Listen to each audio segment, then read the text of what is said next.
Good day. Welcome to Section 2, Webpack Loaders. In this section, we'll take a look at how loaders work. We'll then take a specific look at how loaders help us in our React application development. We can also use loaders for image compression. And along the way, we'll build a photo gallery React application. In this video, we'll take a look at how loaders work. We already know how to configure Webpack. Let's quickly recap and see how we specify loaders in webpack.config.js. We'll then learn that loaders are actually simple node modules. We'll take a look at the various types of Webpack loaders which are available to us. And we'll then take a look at the source code for a simple loader. So you are familiar with a basic Webpack configuration. This is how we specify the loaders. This is the configuration for a single loader. We know that we check for a regular expression. If this test passes, we then use Babel loader. Loaders are node modules. Remember that Webpack is a module bundler and also manages the dependency among the various modules which are imported in your entire application. What a Webpack loader does is when a test passes, it invokes a node module which then either compiles, transpiles, or converts the input into the output, which is then bundled.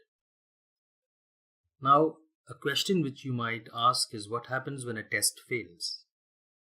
Well, it's simple. The file is bundled as it is. There are various types of loaders which are available to us as node modules. We have Babel, which can transpile JSX into JavaScript. It can also transpile ES6 and ES7 into plain JavaScript, which the browsers can understand. We can load JSON, we can load images, Markdown. We can even load a simple CSV into a beautiful looking HTML table.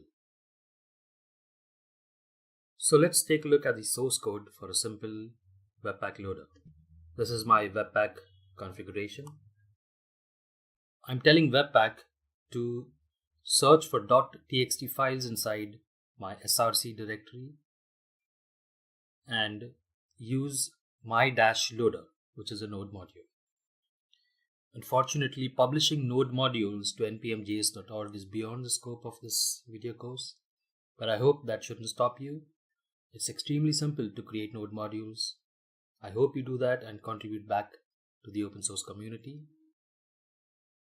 Let's take a look at myloader.js. This is as simple as it gets. It does nothing. It takes the input and returns it as it is. This is how you would use it inside your application. You would say import txt from /stuff.txt. Remember, .txt will pass the test. myloader.js will be invoked and .txt will be available as a JavaScript string. So we had a look at how loaders work. We configure them in webpack.config.js. You know that loaders are node modules. Please go ahead and publish some unique and strange Webpack loaders.